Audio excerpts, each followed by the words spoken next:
Good evening, ladies and gentlemen, students, guests, and colleagues. My name is Steve Weisgerber. I'm the History and Social Studies Department Head here at Marshfield High School. Welcome to Marshfield High School and to this very exciting evening of history highlighting the connection of the past and the present. I want to give thanks first to the NHS students who perform for you as you're entering the auditorium. Would you please give them a round of applause?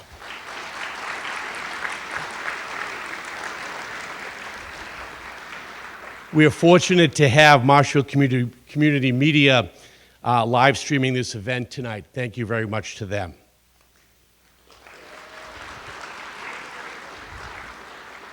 Before we start the evening, I ask that you all stand and join me in the Pledge of Allegiance.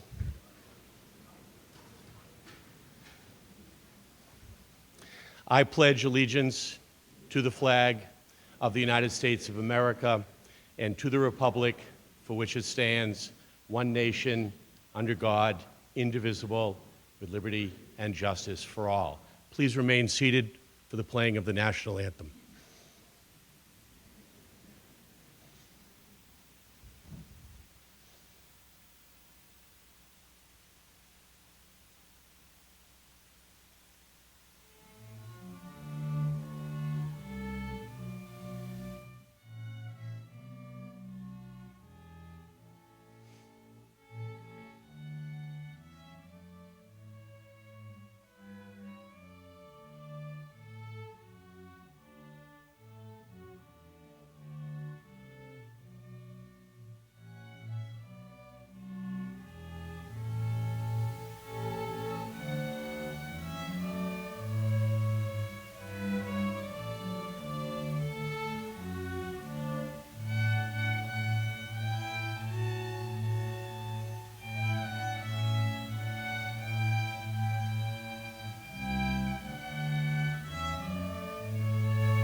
You may be seated.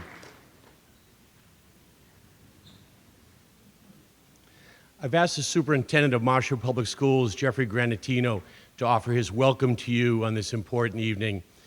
Mr. Granatino has led the district for 9 years, and he is in his final year of service to this school system and to this community. We have been fortunate to have such a dedicated and supportive leader. Please welcome Superintendent Granatino.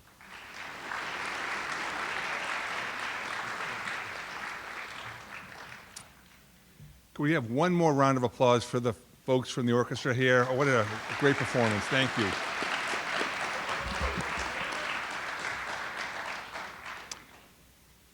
Thank you so much. I'm floored by the audience here tonight. This is tremendous. I want to thank Mr. Weisgerber for putting this event on. This is a wonderful evening, and I want to welcome all of you here for tonight's program, Lessons of World War II and Why It Matters Today. To the History and Social Studies Department, the History Club, and the High School National Honor Society, I want to thank you as well. As students, you often hear the refrain, quote, "If we don't learn from history, we are doomed to repeat it." Tonight, we all get to hear from a variety of experts on World War II and why the lessons we learned from that war are so important to us today. When you turn on the news, you don't have to look far to see a world that is littered with challenging entanglements and wars that are causing horrific casualties. International relations are being stretched to breaking points that have not been seen in over 75 years. With these wars raging, we not only have to look at the here and now, but it will be helpful to look back and see how we can apply the lessons learned from World War II to the events of today. Tonight, we are fortunate to hear from 4 unique individuals who bring a variety of viewpoints regarding World War II, and they stand ready to explain how a strong understanding of the lessons we learned from these events can help us on so many fronts today. I want to thank Mr. Eddie Desmond, Dr. Christopher Lehman, Ms. Christy Pitts, and Ms. Dawn Stankiewicz, who will all be speaking from a variety of perspectives with regards to World War II this evening. Mr. Weisgerber will be giving a formal introduction on each of these esteemed guests, but again, I want to thank each of them for being here this evening to lead this program. These individuals will be our panelists this evening and will be led in the discussion by Mr. Weisgerber.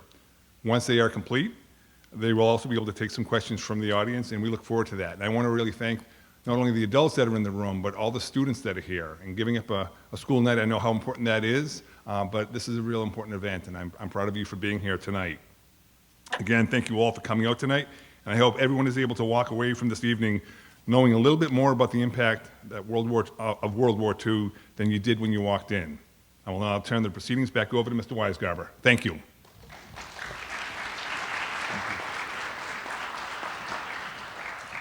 Thank you, Mr. Granatino.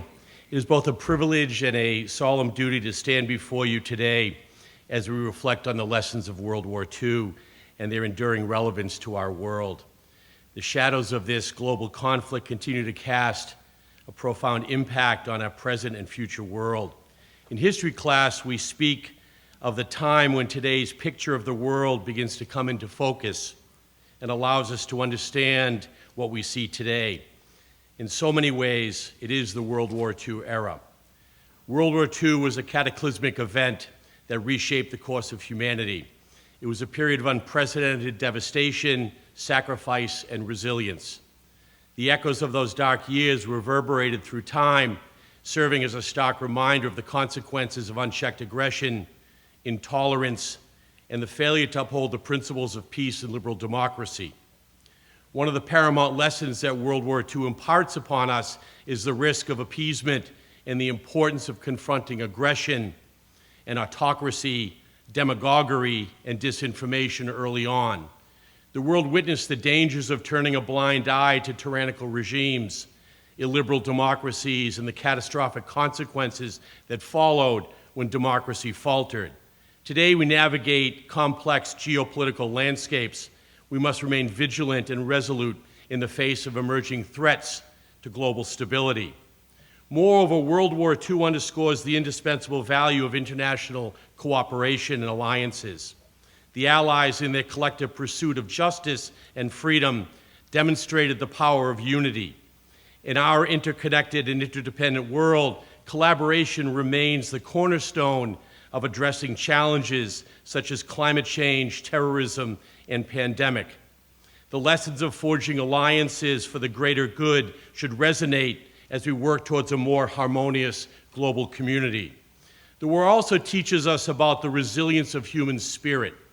In the face of unimaginable adversity, individuals and communities demonstrated extraordinary courage, compassion, and fortitude. The triumph of the human spirit over hate and brutality serves as a testament to our capacity for growth, healing, and the pursuit of a better world. In the aftermath of World War II the aftermath of World War II led to the establishment of international institutions such as the United Nations, aimed at preventing future conflicts and promoting global cooperation. The result of this is, as historian John Gaddis spoke, is the long peace.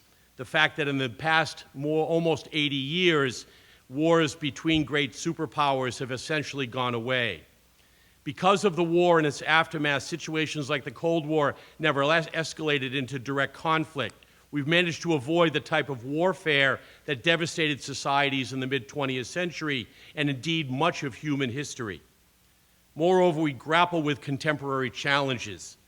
It is essential to reevaluate and strengthen these institutions, ensuring they remain effective in maintaining peace and fostering international understanding. Today, there are many examples of emerging conflicts, as there were in the years before World War II.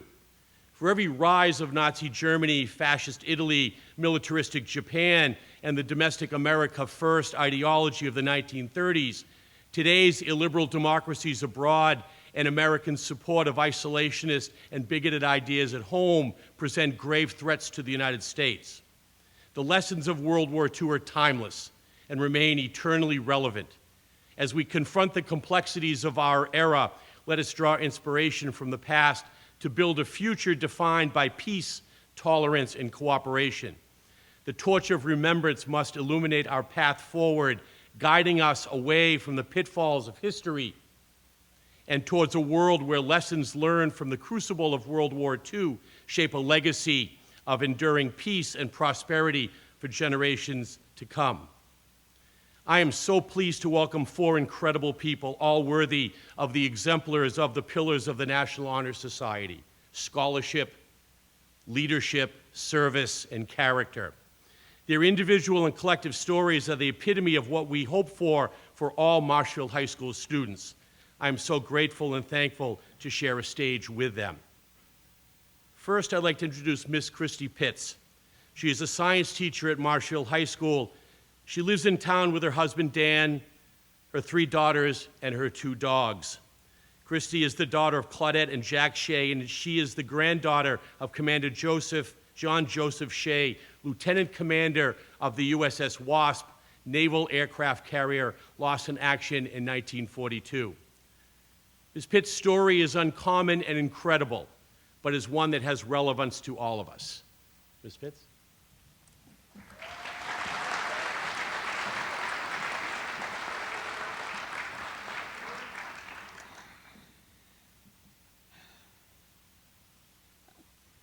My name is Christy Pitts. I am a science teacher here at Marshfield High School.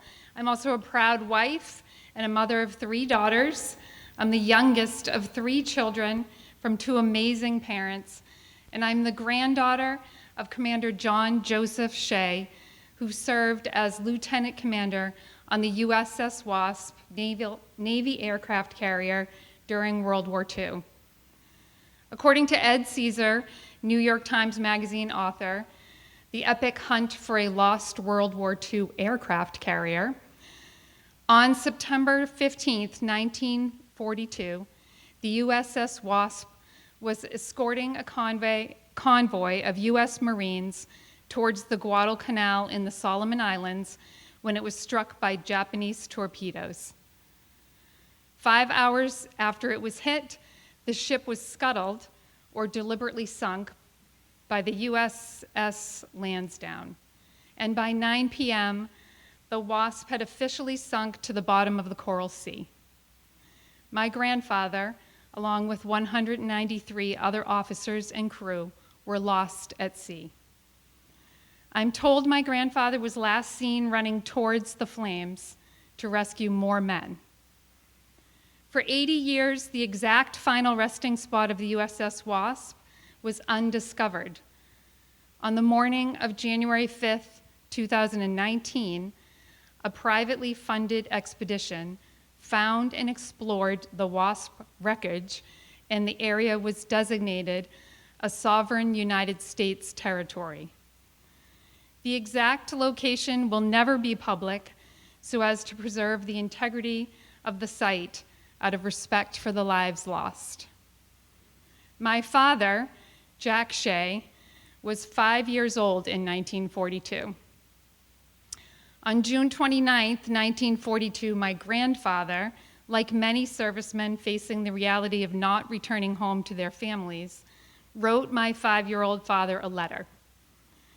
The family's story is that after my grandfather's death, my grandmother may have shared the letter with his sisters, who were public school teachers in the city of Boston during the war.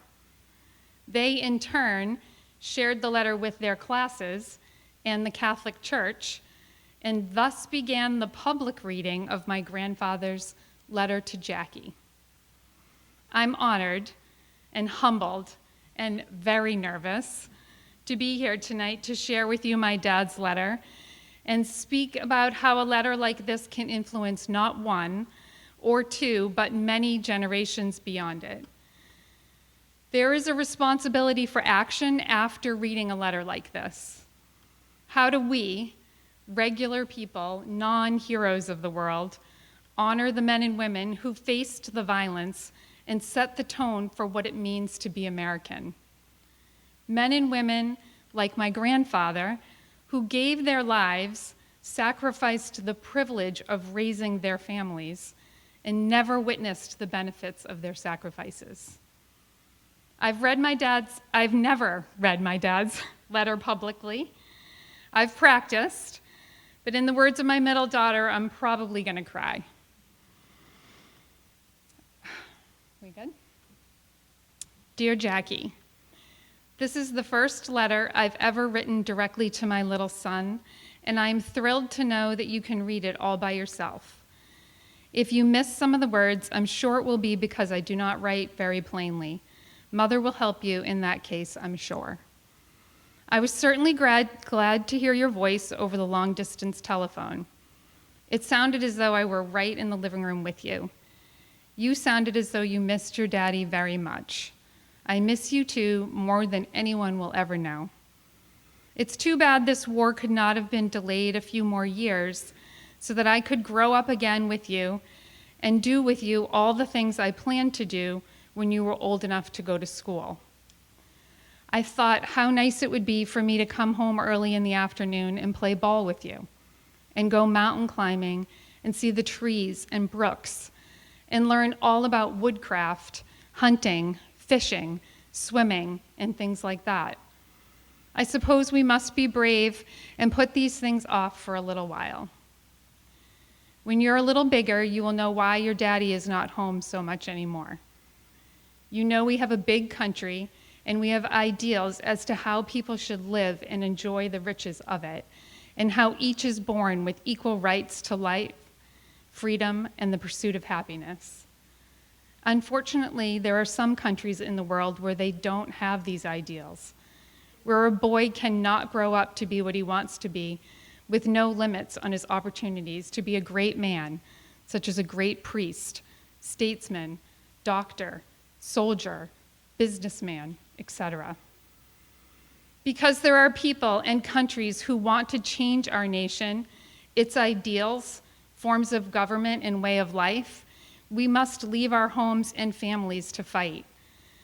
Fighting for the defense of our country, ideals, homes, and honor is an honor and a duty which your daddy has to do before he can come home to settle down with you and mother.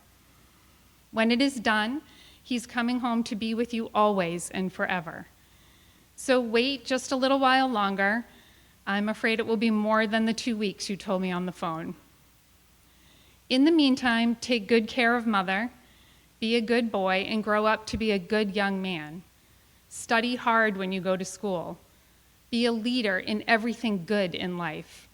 Be a good Catholic, and you can't help being a good American. Play fair always. Strive to win, but if you must lose, lose like a gentleman and a good sportsman. Don't ever be a quitter, either in sports or in your business or profession when you grow up. Get all the education you can. Stay close to mother and follow her advice. Obey her in everything, no matter how you may at times disagree. She knows what is best and will never let you down or lead you away from the right and honorable things in life. If I don't get back, you will have to be mother's protector because you will be the only one she has. You must grow up to take my place as well as your own in her life and heart. Don't let her brood over me, nor waste herself on anyone not worthy of her or you. Love your grandmother and granddad as long as they live. They too will never let you down. Love your aunts and see them as often as you can. Last of all, don't ever forget your daddy. Pray for him to come back, and if it is God's will that he does not, be the kind of a boy and man your daddy wants you to be. Thanks for the nice sweater and handkerchiefs, and particularly for the note and card. Write me very often and tell me everything. Kiss mother for me every night. Goodbye for now, with all my love and devotion for mother and you, your daddy.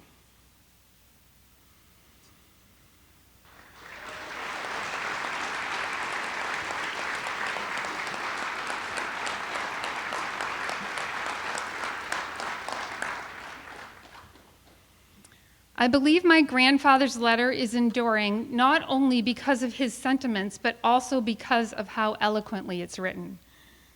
As I've read and reread the letter during different phases of my life, the importance and meaning of his written words change. As a child, his words seemed like a directive. I remember asking my father if the letter felt like a burden, a checklist of chores to complete. I questioned whether the letter cast a giant shadow of his hero father in which he had to live. He made it clear that to him, his father's words were the exact opposite of a dark shadow. They were a guiding light. I began to understand this as a young parent when my grandfather's words transformed into hopeful parenting goals. The not so glamorous parenting of dragging your kids to church, encouraging them to play outside, counseling them through winning and losing gracefully in sports, and helping them register to vote.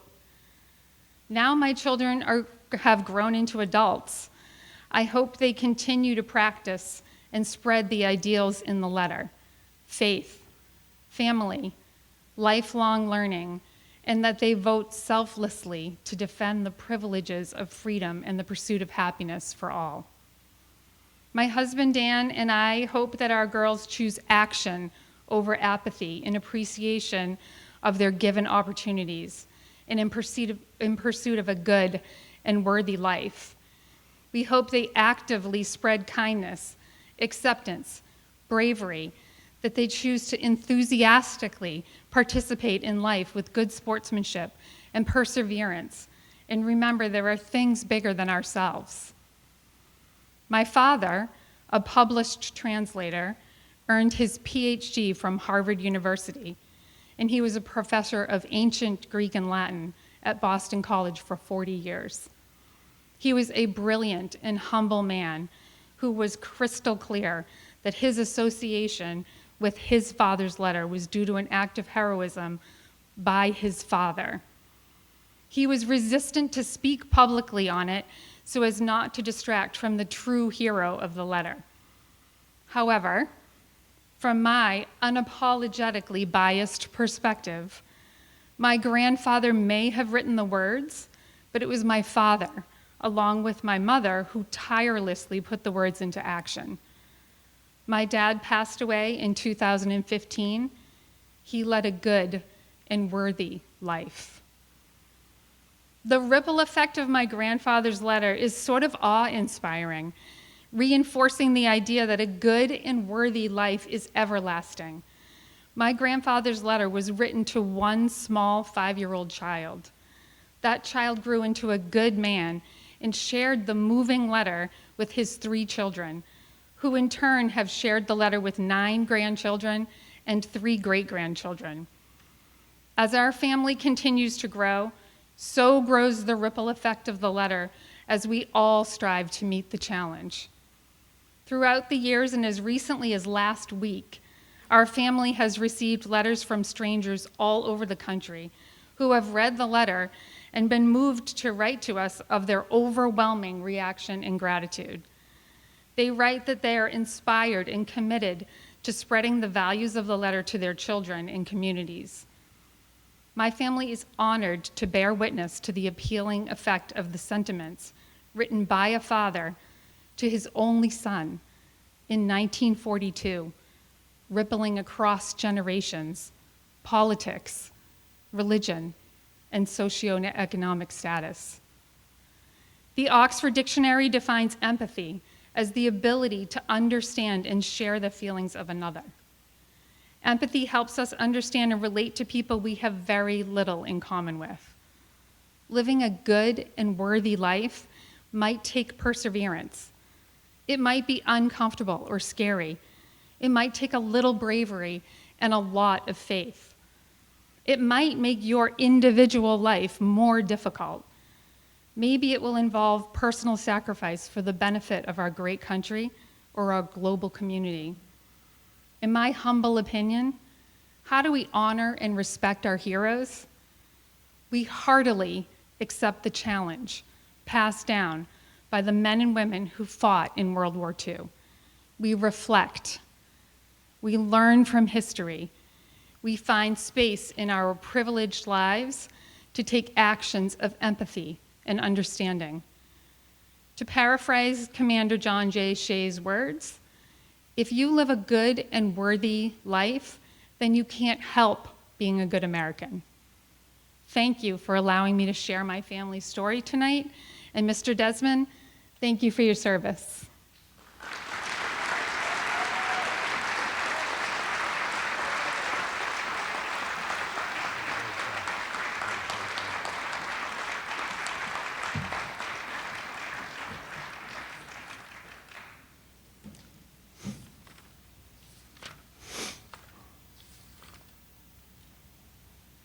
As the ship's cook, Mr. Eddie Desmond was either the most hated man aboard his ship or the most loved by the crew. Navy cooks were either very good or very bad. According to his bio, Mr. Desmond was never keel-hauled by the crew, so he must have been very good. He earned the Navy's Combat Action Ribbon for his service under fire at the Battle of Okinawa in 1945, and also received the Asiatic Pacific Campaign Medal, the World War II Victory Medal, and the Navy Occupation Service Medal. In addition, Mr. Desmond was involved in the liberation of the Philippines and saw service with the occupation forces in Japan following World War II. Eddie was married for 56 years to his wife, Teresa, and has 5 children and 6 grandchildren. He makes his home in Waltham and is a diehard Boston Red Sox fan. Mr. Desmond had a 40-year career as a central office technician for New England Bell Telephone Company. I'm honored to introduce Mr. Eddie Desmond.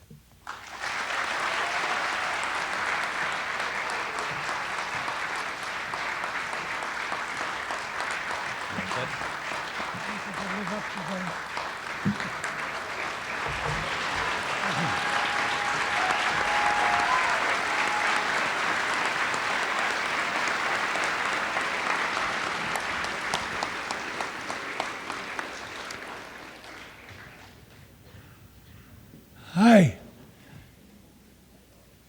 This may be hard to believe. I was born quite young. And eventually I walked through the House of Wrinkles, and they took effect. I graduated from Newton High School in '43. I was not much of a reader then. The headlines in the Boston Globe read, one merchant ship carried oil, troops, everything to Europe. Every one of them, one a day was sunk in the North Atlantic. I didn't like that. So it stuck in my brain for later reference. I was 17 when I was a senior in high school, played in the golf team 3 years, went in high school, and the biggest question was, who's going to get drafted first among us students?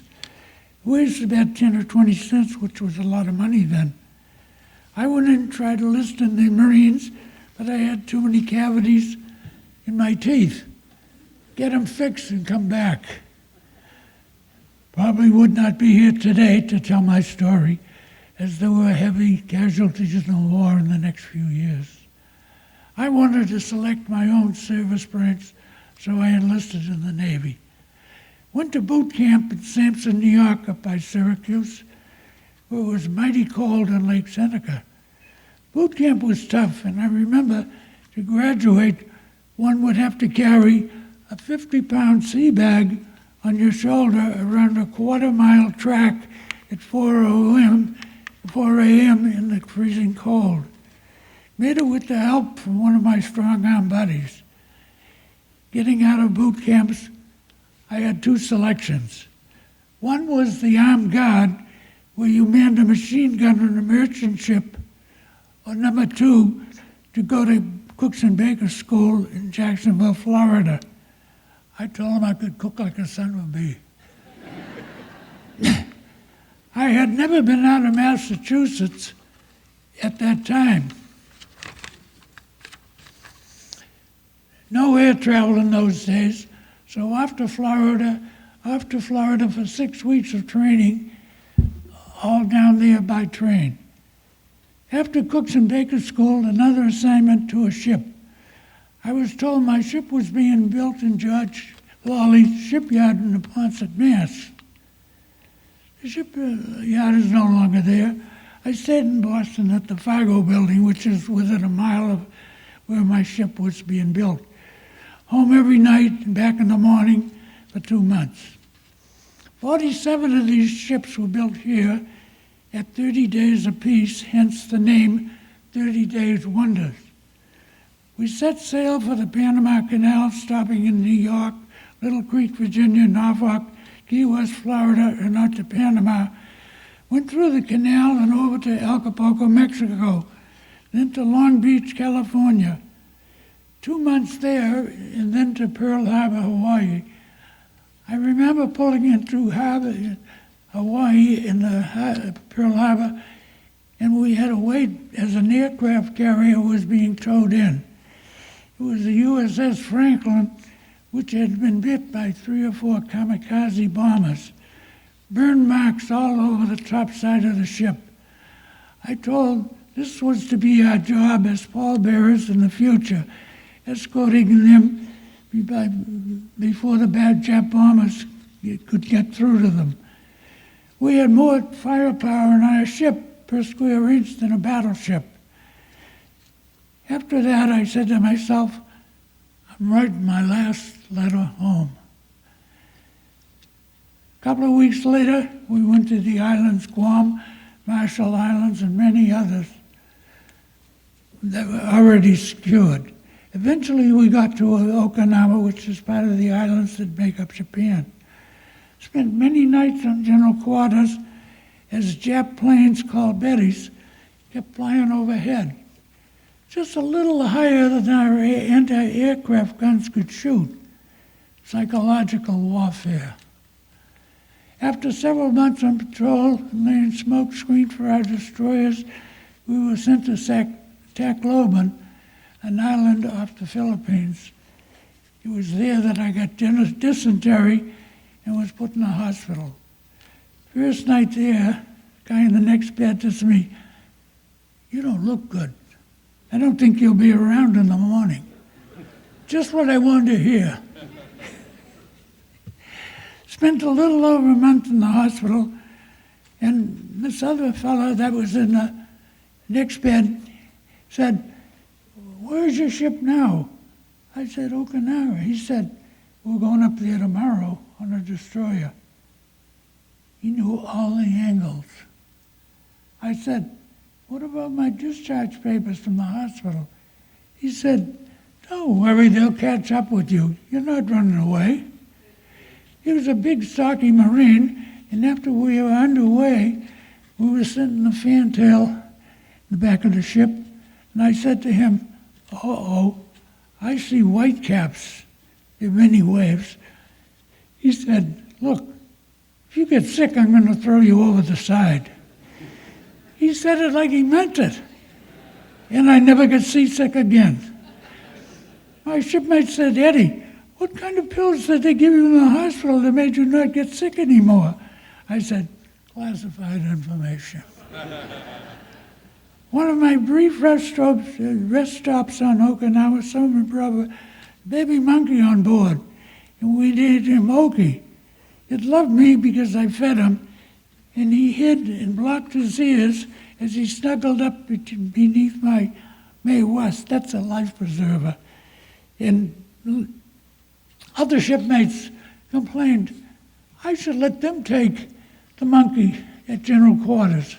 So I said, "Be my guest." The monkey defecated on them during the firing of the guns. That was the end of letting other people care for him. He asked me how I did control his discharges, and I said, "You have to know how to talk monkey talk." And it worked for me. I spent another couple of months doing patrol duty again. We got orders to go to Subic Bay in the Philippines again. When we got there, it was a sight to see. One of the most unforgettable sights I ever saw in my life. Battleships, aircraft carriers, destroyers, landing craft as far as the eye could see. Little did any of us know it was the staging area for the invasion of Japan. Very secretive, as no one on board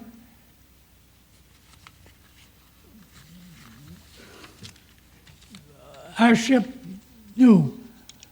On August 6, 1945, our Air Force dropped an atomic bomb on Hiroshima from the Enola Gay, a B-29 bomber. 3 days later, another bomb from a B-29 dropped one on Nagasaki. The first one had painted on the bomb "Little Boy," and the second one was painted "Fat Man." Casualties from these, 70,000 people in Hiroshima and 40,000 people in Nagasaki. On August 10th, 1945, one day after the second bomb was dropped, Japan surrendered. When we heard this news, our gun crews, along with a lot of other ships, shot 40 millimeter and 20 millimeter ammo into the air. Our captain ordered everybody in below deck as the shrapnel from the exploding shells began to fall on us. Cruised home with basically all the same pit stops. Lastly, we left the ship in Little Creek, Virginia. When I got home, I got a job in the telephone company for 40 years. I liked it. I would have done it for nothing. We survived 3 typhoons. In one storm, we were on top of a big wave. It's like the big hill on a roller coaster. And I used to say to my other shipmates, "We're not coming out of this one." They said, "Shut up, you crazy bat." Another incident occurred out there. Shipmates were complaining about weevils in the bread. Now, weevils are they look like little maggots, but they form in warm weather. And if I had to sift the bread, that's all I'd have to do for the whole day is sift it, because it was, too much to handle. So they'd hold a piece up to the light and see them and say, "Uh-oh, there's weevils in the flour." The officer who was in charge of me said, "We're going to have a mutiny unless this is taken care of." And I said, "Give me a couple of hours. I'll think of something." I told him, "I got a solution. I'm putting in caraway seeds." Situation solved. We have a LCS reunion in a principal city in the U.S. every year. Of the 10,000 men who served in these ships, only 3 are left at these reunions. When I was in the boot camp, John Vandermeer, the only pitcher in baseball history to pitch back-to-back no-hitters, was in my company in boot camp. I saw Ted Williams hit his last home run in Fenway Park. I was honored at Gillette Stadium last December 9th before just 70,000 people in a worldwide audience, introduced by the Secretary of State, Navy rather, Carlos Del Toro. I rest my case.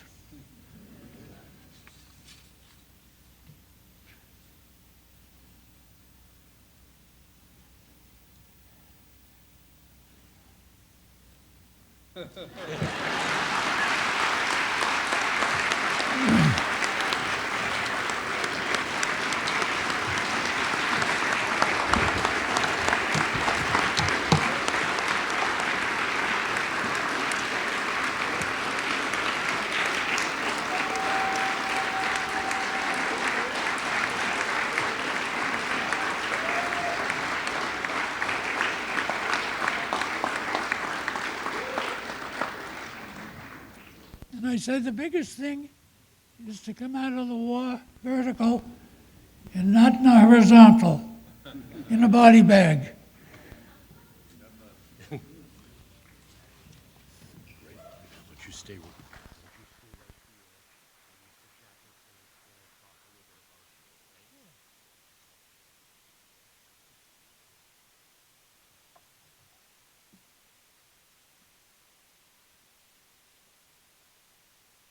Mr. Michael Jackman has been a representative of Bill Keating, our congressional representative, since 2011.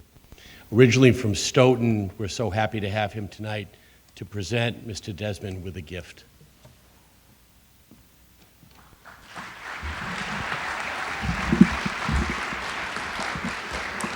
Thank you, Mr. Weisgerber. On behalf of Congressman Keating, I'm very pleased and honored to be here tonight. We wanted, when we heard about this, when Don Sankovich told us about this event, we wanted to make sure we were here because we wanted to make sure we were able to honor Eddie Desmond for his service as a World War II veteran.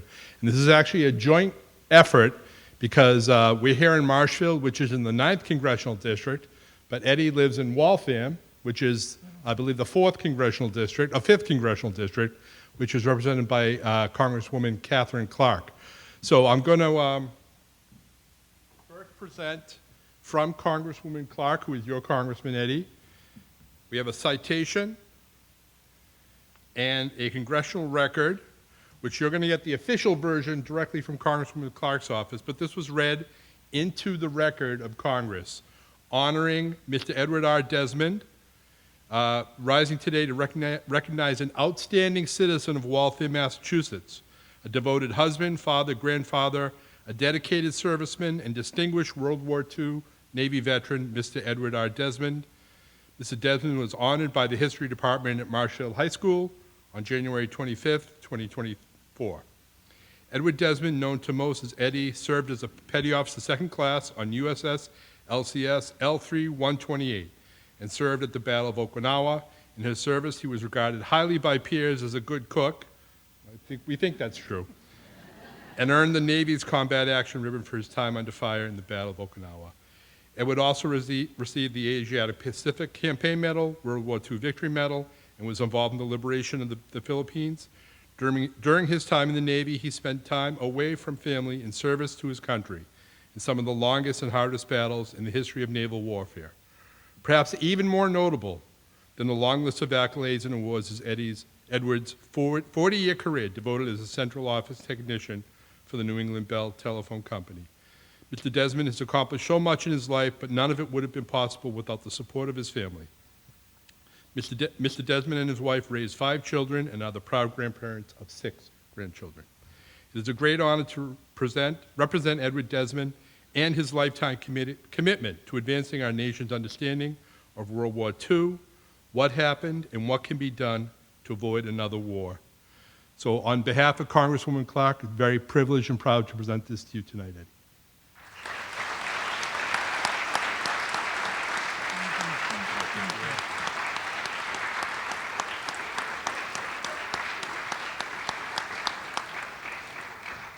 Now, I said this was a joint effort because we're here in Marshfield. Congressman Keating wanted to get in on the action too. So we're very pleased to present to you a flag, a United States flag this flag was flown over the Capitol in your honor and of your service and your commitment to your country, and is our gift to you. Thank you. So, Thank you. thank you.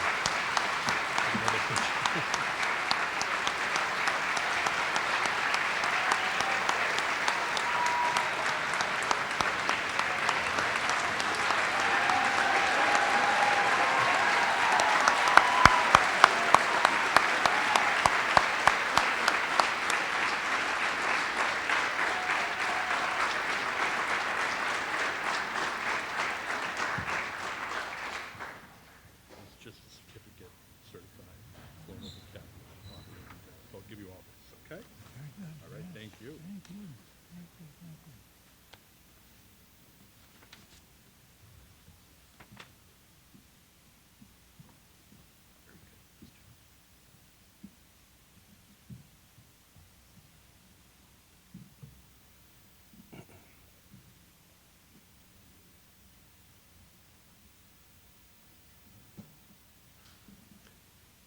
Dr. Christopher Lehman has had a remarkable career in the field of national security. After serving in the Naval Reserve and earning multiple graduate degrees in the field of national security, he served for 10 years in senior positions in both the legislative and executive branches of the United States government. First as a staff member of the Senate Armed Services Committee from 1976 to 1981. He then was appointed by President Reagan as the director of the Office of Strategic Nuclear Policy at the Department of State in early 1981.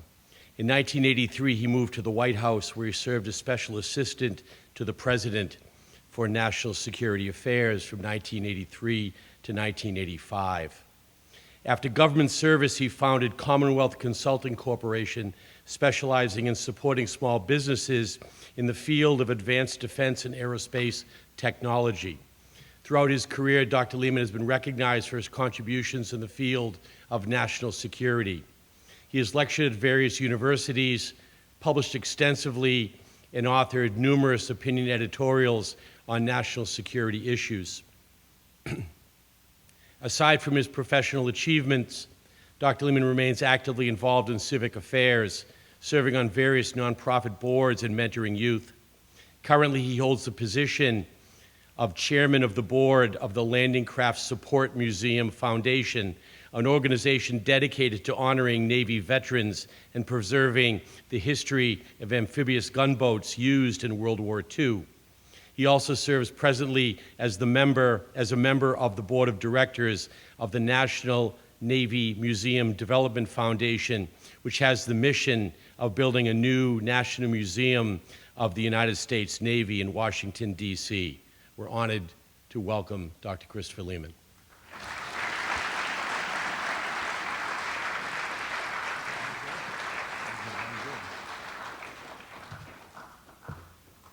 Good evening, everyone. I have a couple of things I need to say up front, and the first one is Mr. Weisgerber is the kind of history teacher I wish I had in grade school, high school, and college. His thumbnail intro about the war was really spot on, and it was kind of the Cliff Notes history of World War II. For my dissertation, I had to do a lot more than Cliff Notes, but fundamentally that was outstanding, and I thank you for it. And I also thank you and Superintendent Garantino for putting this together, because that's an impressive audience for people turning out, except I figured out he offered extra credit. And my question that I will leave hanging in the air is, how many of you high school kids are here because of the extra credit, and how many are here because you really have at least a slight interest in history and World War II and what we can learn from it? I'm not going to ask anybody to raise their hands, but I'm hoping that it's maybe 30-70 split, and I'll let you guess which way. I had the privilege, well, before that, I want you to know I have known Eddie for at least 25 years. Working with the Landing Craft Support Museum Foundation. These guys fought in the most horrific and longest naval battle ever in the history of the world. There have been naval battles where maybe more ships were sunk, but the fact is, this was 82 days, and think of being on a metal ship, a small high firepower gunboat that looked a lot like a destroyer, by the way, and became bait for the Japanese kamikazes who thought they were destroyers. And the New York Times and Admiral Turner called them the mighty midgets because they had more firepower per ton than a battleship. And they were one of the little boys that the big ship, battleships and cruisers and aircraft carriers, they found that these little boys were saving their butt at Okinawa, and they really earned their stripes. But think about this. You have 76 men on a ship that could fit in this room easily in the front half. It was only 159 feet long, 24 feet wide, 300 tons, but it had more guns on it than any other Navy ship. based on the weight and size. And they kept the Marines and the Army guys alive by providing close-in gunfire support. And Eddie's not going to tell you just how awful the conditions were. And there's one of these ships left, and it's a floating museum out in California. And I took my kids, and they went aboard, and it was like, how did you live in this tight compartment? And then you see the toilet facilities, and you find out there are wooden toilet seats sitting over a trough with seawater going by. And I want to make you laugh a little bit because I've talked to a lot of LCS sailors, and when the new sailors came aboard and they had to go do their business, the more experienced sailors would take a equivalent of a rag or a paper towel, put some kerosene on it, and light fire and put it at this end, and as the water floated by, it went under the sailor. And they got quite a surprise. It was kind of a rite of initiation. But reality is they had at least 85 times where they were called to general quarters for combat for incoming aircraft. And day and night, night and day after day after day, these guys were so exhausted that the Navy History and Heritage Command just came out with a book that talked about how they were on the edge of collapse just in terms of exhaustion. Eddie, his job, you heard, was as a cook. But Eddie, his general quarters assignment was on a 20 millimeter anti-aircraft gun where they'd be sitting there, kamikazes flying around and sometimes diving on them. And stark raving terror plus courage equals survival. And he and his crews did amazing things. And the New York Times in, I'm trying to remember, June of 1945 did a front page story on the little ships that won the Okinawa War. And the little ships that we're talking about, right over there. So he's way too humble. He hung it out there, and we owe him a lot. And you've done that by honoring him, by being here, and I thank you. I had the privilege of working with Ronald Reagan directly on all kinds of different national security issues, everything from nuclear weapons to Contra wars in Central America to wars in Africa to the Marines being blown up and at the Beirut airport, and I think 242, might have even been a larger number of Marines were killed. And those were tough times. And the theme that I heard Dr. Weisgerber mention was the lessons from World War II. And I could cut my remarks much shorter by simply cutting to the chase. World War II did not have to happen. It did not have to happen.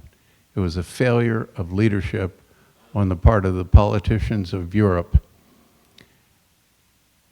Winston Churchill wrote a 6-volume history of World War II, and I don't recommend that any high school kid read it just because it'd take you a year and a half. But he wrote quite a bit before the war happened about how Britain and the European leaders needed to stand up to Hitler while they could, while he was weaker and still problematic, but not the great threat that he turned out to be. And he described the war as the unnecessary war. It did not have to happen. And it happened because of the failure of leadership of politicians. They dared not undeceive the public. And that's a quote. And you think about it with a double negative, you have to think, well, what did he really say? What he said is the politicians were gutless and they wouldn't point to the threat sufficiently to motivate the American public to stand up to the threat, and the British public and the French. And so World War II happened and 80 million people were killed. That's an approximate number that if you do Wikipedia, I think it comes pretty close.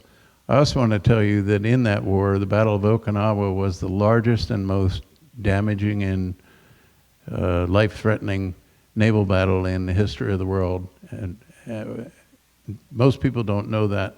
But the New York Times headline was, Ryukyu Glory won by little ships. And they were the little ships, and they helped win that war. And we owe it to Eddie and that greatest generation. My assignment here is to kind of take to the back end of it the lessons that we can learn from World War II that apply for today. And having worked for President Reagan and lived through the Cold War, it was a very dangerous time, and the reason was, after World War II, we had unquestioned military superiority across the world. We had a Navy that was the largest and most capable, and guess what? Because our national military strategy in the 100 years before was essentially a strategy to build up and respond to a threat. And over time, after World War II, we found out that we were no longer 3,000 miles away from everybody, where we could see the threat coming and mobilize and build up an army and build up a navy. Well, the fact is, you don't build up a navy when the war's coming. You have to build up the navy before the war comes, because the battleship New Jersey was started in 1940, and it wasn't ready to go to sea until 1943. And that was 3 years for a battleship. It only took 35 days for an LCS to be built, because they built them in a hurry. They put a whole lot of gunfire on it. They didn't provide much armor and protection for the troops. Those ships were considered expendable. And World War II, we went, and you're going to hear about industrial base issues as the next speaker. We had, when we started mobilizing and drafting people for the Army, we gave them broomsticks because we didn't have rifles. And America eventually stepped up and built 70 or 80,000 bombers and fighters and thousands of ships and millions of rifles. But it was the American people who stepped up and went to the factories and built the arsenal of democracy, you've heard it called. And guess what? After World War II, we let our forces shrink. Then all of a sudden Korea happened, and we woke up a little bit, but then Korea went away. Then we had Vietnam. And by the time the 70s came, our Navy was smaller than it was in World War I and well before World War II. And our Army was smaller, and our Air Force was smaller. And the threats began to loom, and in that era, it was the Soviet Union, which is now Russia. And the Cold War got very hot and very intense, even though it was a Cold War, because we didn't actually fight. But deterrence became the national strategy rather than mobilization. You deter war, and George Washington, I'm not sure I'll get the quote exactly right, but it was the best means of preserving the peace is to prepare for war. And it's the capability and convincing any enemy that if they mess with us, they're going to come out worse than what they thought they were going to come out, and they're going to come out on the losing end. And in essence, that was America's strategy starting in the 50s and the 60s and the 70s. And then Jimmy Carter, he actually campaigned on cutting defense by 50%, even though Russia was surging forward, just as we see today with China and Russia surging forward again. But Reagan got elected because he said, we can lose this thing and we better get our act together, and that's kind of the thumbnail real quick on the Reagan administration. We went from 270-some ships to 600 ships in the 8 years that President Reagan was president. And we defeated the Soviet Union by, President Reagan understood, we won't defeat them with military, we'll defeat them with blue jeans, rock and roll music, and America's strong economy. And that's how it really turned out. But we were in danger. In the 1980s, we were as close to World War III as I think we've been. And unfortunately, and I'll tell you, and I want all you high school people to be thinking about this, you can be messing with your cell phone and playing games on your phone. There's a monster out there, and there always has been a monster, and it gets bigger and it gets smaller, but it's out there, and it's always been out there. It was out there 1,000 years ago, and it was out there when Rome and when Italy was a dominant power and the Greeks were dominant.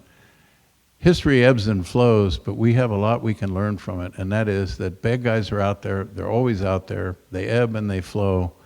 But we are in a more dangerous position today, and this is my professional opinion, and I spent my whole career in this field with a surging China, a surging Russia, war in Ukraine, the Middle East going to hell in a handbasket, and then you've got Iran. And Iran is sprinkling their money everywhere, trying to ruin everything. And meanwhile, in my view, they are rapidly getting close to having nuclear weapons and the means to deliver them. And guess what? Something you've never thought about. Today, North Korea, has satellites going over the United States every day. And those satellites are capable of carrying nuclear weapons that North Korea has. You thought about it as a high school kid? You thought about what happens? Probably not. If you do, not very often. But what we found out from Dr. Weisgerber is you better become good citizens. And as we heard in the lieutenant commander on the USS Wasp sending guidance to his 5-year-old, it's your generation that's about to take over. And if you're ignoring this threat, you're going to do exactly what happened in World War II, where Winston Churchill described it as the politicians dared not undeceive. And we have a lot of politicians today that are doing the same thing. It's all about global warming, and not that that's not an important issue. But there is a monster out there, and it's getting bigger and meaner. And there's a headline that I'm not sure I can find it real quickly here, but that was in Newsweek today. China's military confronts U.S. Navy over provocative acts near their border. China would have never said that 20 years ago. They would have never boasted that. And now they are boasting like, if there's a war, they're going to win and we're going to lose. And I can tell you that, without getting too sensitive, we are in real danger. Our military is much weaker. The readiness is lower. You know, we have submarines that have been in waiting dry dock because we don't have enough dry dock space, because the Navy got rid of it, quite frankly, because there wasn't enough budget to keep them going. But my message to you is World War II didn't have to happen, and World War III does not have to happen. But it can, and it's getting closer, and America needs to wake up. And so I don't want to go on much further other than to simply say the lesson of World War II is when you're weak, you're challenged. And believe it or not, the Heritage Foundation just came out like a week ago with a study saying we're losing our edge and we're weaker and we don't have the readiness and we don't have the ammunition supplies. And oh, by the way, we sent a lot of that ammunition to Ukraine, and it takes a long time to rebuild. But the dangers are out there, and if you pay any attention, you have to dig it out, but the monster's coming. And I am afraid that America has not awakened, and modern wars are come as you are wars. You can't, we had the luxury, Pearl Harbor happened, and we didn't really do anything other than one sort of midway battle to show we weren't dead yet. But it took 2.5 years before the American arsenal of democracy started cranking stuff out sufficient to win World War II. We will not have that luxury. And right now our industrial base is so weak. We used to have, with the Navy, I pay particular attention to the Navy because the Navy is what wins wars. We used to have like 6 companies that could build something, and if you needed it, you could put an RFP out and you'd have 5 companies bidding and trying to sharpen their pencil to get the business. In many cases, particularly in submarine technology, there's only one company left. And guess what? They can't surge. We're having a hard time getting to 2 submarines a year in delivering. We built, like, I forget the number, so I'm going to just pick it out of my head, several hundred submarines in 3.5 years of war in World War II. It now takes 6-7 years to build a submarine. So we're in trouble, and I hate to be the bearer of bad news. I'm going to tell you something.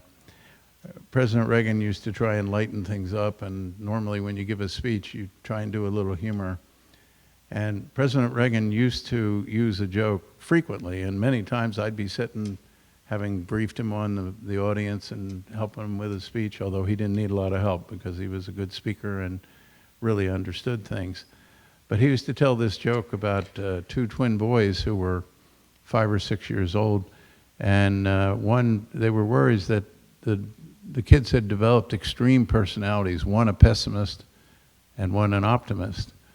And they finally went to a psychiatrist to have consultations.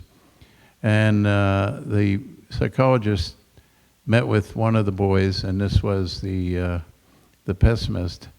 And so he took the kid to a room full of toys, brand new toys.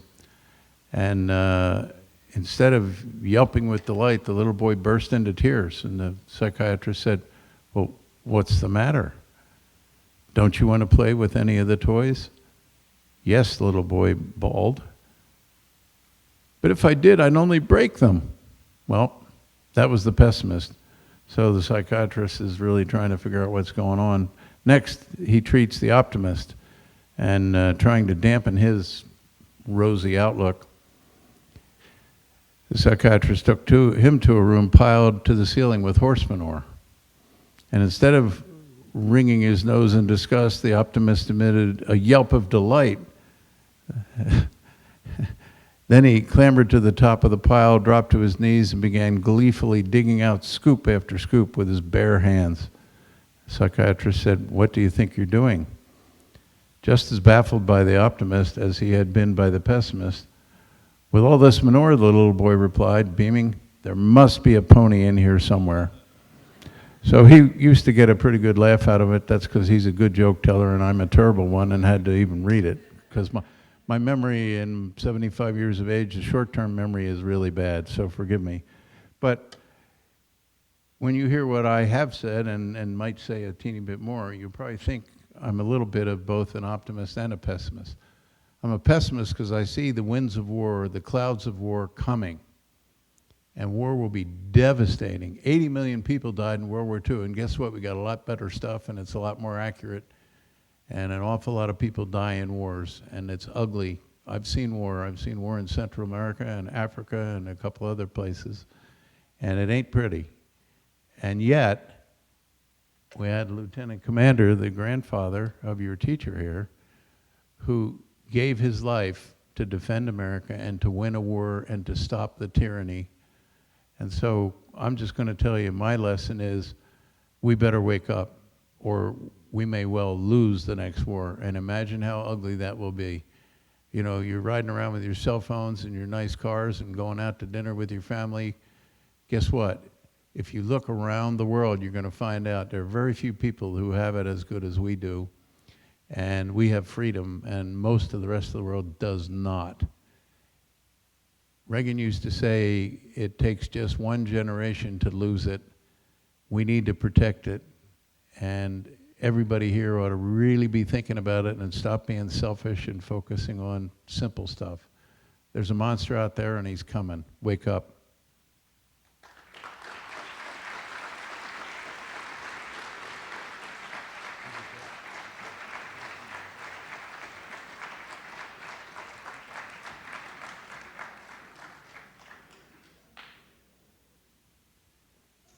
Ms. Dawn Massa Stankiewicz is the President, CEO, and Chief Innovation Officer, third generation at Massa Products Corporation. Massa was founded by her grandfather, industrial pioneer Frank Massa, who was the industry point of contact for the design, advancement, and production of sonar transducers during World War II.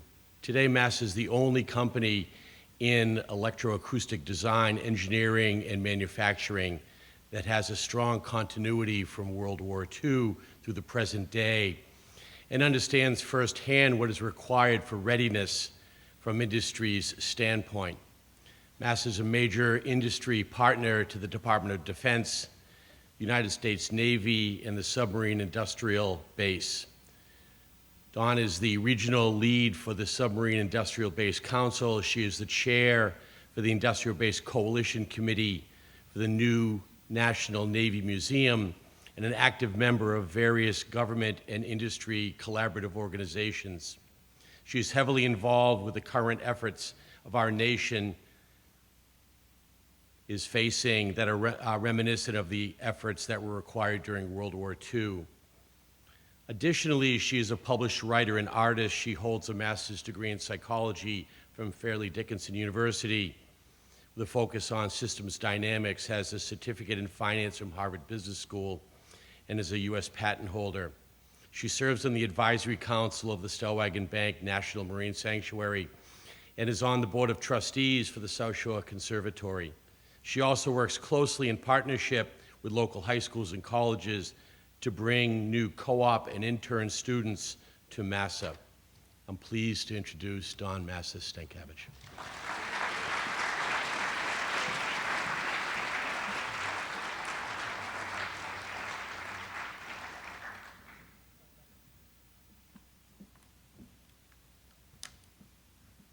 Hello. Well, thank you, Mr. Weisgerber, and thank you to all of you students and employees and interns that are here today. I want to give a special thank you to Superintendent Garantino, Mr. Desmond for making the trek out here, and his daughter Barbara for driving him, and of course, Mr. Jackman for coming and giving this wonderful gift, and my chief of staff, Jennifer Wilson, who helped organize all of this, and Christine Brissette, my graphic designer that made all the wonderful programs that you all have, and of course, Christy Pitts and the Honorable Chris Lehman. Thank you all. So what I wanted to talk to you all about, firstly, is that I'm a parent here as well. Mr. Weisgerber is my son's teacher. He sends home these wonderful emails every week about what's going on in class. And I knew that World War II was on the syllabus, and I reached out to him and I said, you know what? I love your passion. I love how you inspire students. They're very lucky to have you. And a lot of what you're going over, I have to say, I see every day in my life in terms of what I do for work. And, you know, I'm very, I guess, grateful for the lessons from history, and also fortunate to be in a position where I'm able to see different layers at different levels. When I was younger, I did not necessarily, I always loved history, but not necessarily to the full appreciation I have for it now. Especially things with the wars. I felt very impacted emotionally by anything having to do with the wars, and it was very hard for me to watch things like that or read things like that, but I knew it was very important. As I got older and I started working for family business, it's those stories that became more relevant through every day of my life. Some of the things that I've heard and seen in recent, well, I'd say each day it's getting a little bit more intense, but over the past couple years, I've been slowly watching a shift in senses of urgency and preparedness. Why is that important? It's important because it's not something that most people are tuned into. My company was founded by my grandfather. After he was in World War II not as a fighter, but as an industry person. Most of us don't hear about the story about industry's piece in the war. We were not ready before World War II, as Mr. Lehman has said. We hear a lot about the battles, we hear a lot about the fights, we hear a lot about the devastation. We hear a lot about the passion that everyone had and the importance of freedom and the beautiful words that are in the letter that is also in your program that we heard tonight read loud. But we don't hear a lot about what happened to get us ready. My grandfather's story was told in our household, but it wasn't often shared outside. I started going to different Navy conferences as part of what we have to do for our business. and I started meeting different people and hearing different things that were being said. As I looked around, I saw that things were not necessarily going the way that matched with what I had heard in our stories. And when we had opportunities to ask questions, I actually was brave enough to stand up and ask a few. And I think that that's a big part of my message to all of you tonight. When you see what's going on in the world, don't just take it for granted. Don't just get scared. Don't just believe it. Ask questions that are important to you. We all have a position in our hearts and a reason for being here. And when we see things that are not just, we should stand up for them. We should always ask ourselves in any situation, am I living up to what I'm supposed to be doing? Is this important to get involved with, or is it not? Do I have some choice in how we can influence things or not? So one of the things that I believe is really, really strong about history is the fact that there are so many different stories. And we're fortunate enough to hear from Mr. Desmond his personal story. I don't know how many World War II veterans you've been able to hear such a wonderful story from. There are so many personal stories. And with each generation that we have our own stories. And we're in another situation now where we could make history. Or we are living in history, because this will soon be in the past. But the purpose of history is to learn from the past so that we may shape a better future efficiently and with least waste from trial and error. That's a quote from Rear Admiral E.M. Eller, the director of Naval History Division in 1959.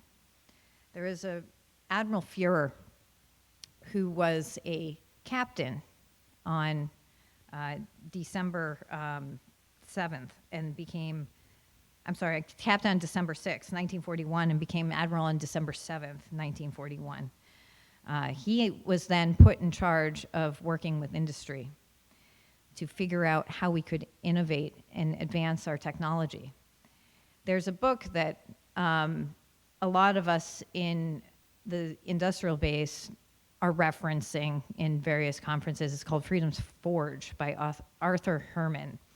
It talks about the big picture of what had to happen in large scale for industry to be ready to build the equipment and the ships and the aircrafts and the aircraft carriers and everything we required for World War II. It talks about the big picture, top level, the stuff, the changes that had to happen, the things we had to do. We had a huge workforce in those days. We were able to convert car factories into suddenly making aircraft. The reason we did that is because of strong production engineering. Admiral Fuhrer, in our personal story, was working directly for technology development. That's not talked about in detail in this book, but it is referenced. My grandfather was the classic American dream story. You could read about him in the pamphlet, but he basically had been fortunate in his life to be able to learn from some great people. He went to MIT, he went to Victor Talking Machine and worked with the base engineers that first started applying engineering science to acoustics. And he advanced the field, wrote the first engineering textbook called Applied Acoustics in 1934. He developed a name for himself, and then he went off for brush development as the head of engineering. That was right before America had entered World War II. We were not thinking about war in the sense of wanting to get involved in it, wanting to be ready for it.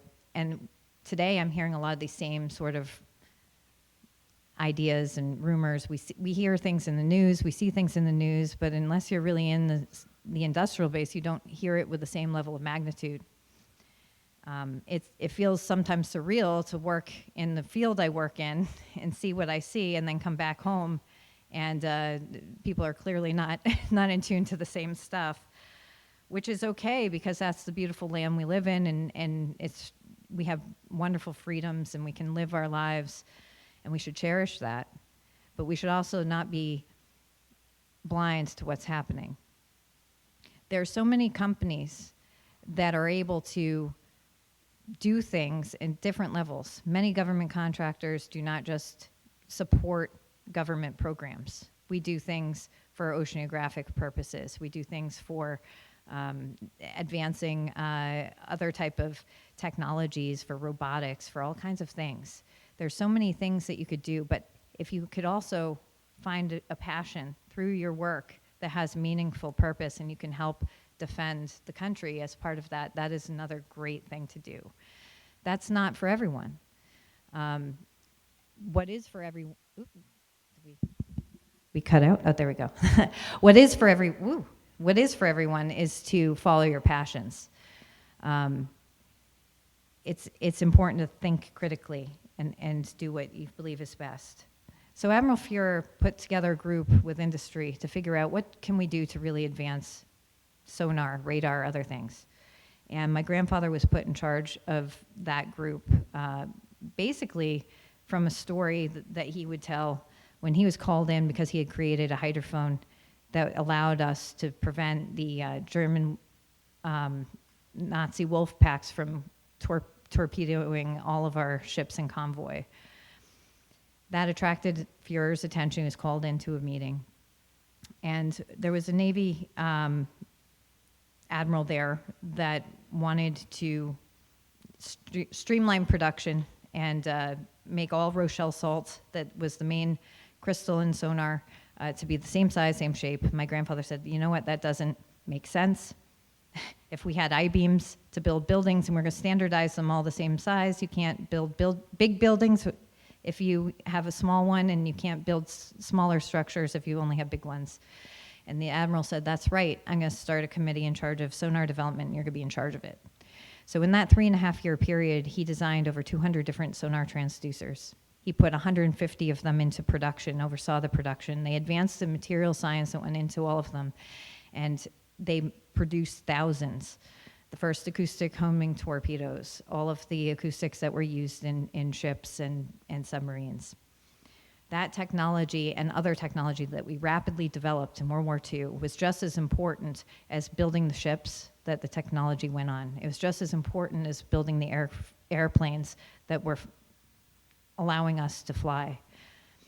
All of these things were done by industry. We don't have the same number of workers today as we did then. And even then, we were struggling to ramp up. There's things that have to shift, things that have to change. But I urge you all to think about what it is you'd like to do in your lives, what types of things that you feel would be meaningful to you. If you're interested in science or technology or engineering or history, keep that with you, because you can learn a lot from it. We all have, speaking of optimists and pessimists, the optimist might be wrong sometimes, but they are usually a little bit happier and a little bit more successful. With every crisis, there's opportunity. Resilience comes from that type of thinking. Being able to make lemons out of lemonade, all of these sayings that we all grew up hearing. We're strong in our creativity. We're a most inventive nation in the world, and we still have that. We might not have a workforce that we had in the past, but we certainly have creativity and innovation. We have technological advancements. We're always leading that path. We mustn't forget about that. We must pay attention to that. We must inspire others. And we must do it all with a cultural understanding. The way we think here varies a lot. It's different in Massachusetts than it is in Florida. It's different in California than it is in Montana. It's sure a lot different in other parts of the world. So, one of the things that I'd like to leave you with is that don't ever forget that whatever happens, hope will always reside within yourself. And there's so many different choices that you can find yourself making in paths that you might not have picked. But there's so much more that everyone can do. And the lessons from history can be a guide. And the letter that Ms. Pitts read, one of the things in it that really stood out to me, there's two pieces as she was reading. I thought I was going to cry too, by the way. Be a leader in everything good in life. That is what we all need to do. And the other piece, unfortunately, there are some countries in the world where they don't have the same ideals that we have here in America, where boys and girls today are not able to grow up to be what they want to be. And we see it in the news all the time. We have a good thing here, and it's important. That's why the submarine industrial base has been growing. There is an office stood up out of PEO subs to help build the workforce. There's lots of opportunities out there. But everyone here has their place in this world and in this life, and you can do a lot more than maybe you realize you can. So I want to thank you all for having me and inspire you, I hope, to do something that you find meaning behind, and never forget what you learned here today. Thank you.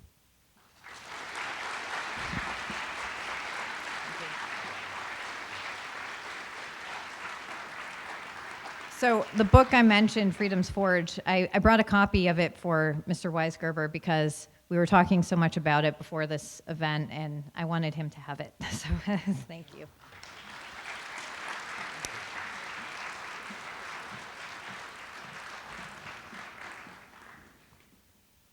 These were four amazing stories from four amazing people, and I want to thank them for their time tonight and delivering these important messages. Could we give them a round of applause, please?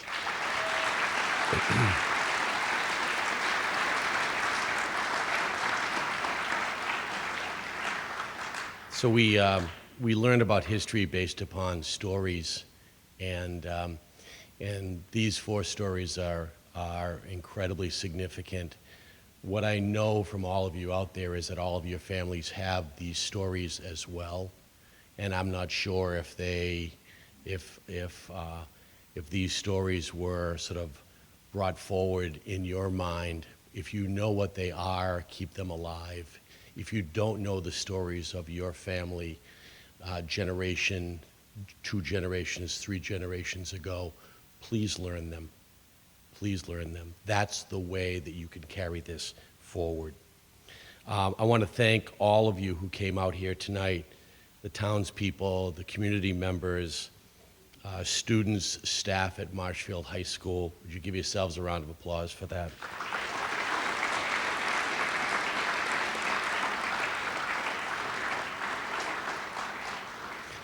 And I want to thank you for helping make this a wonderful evening. Thank you very much, and good night.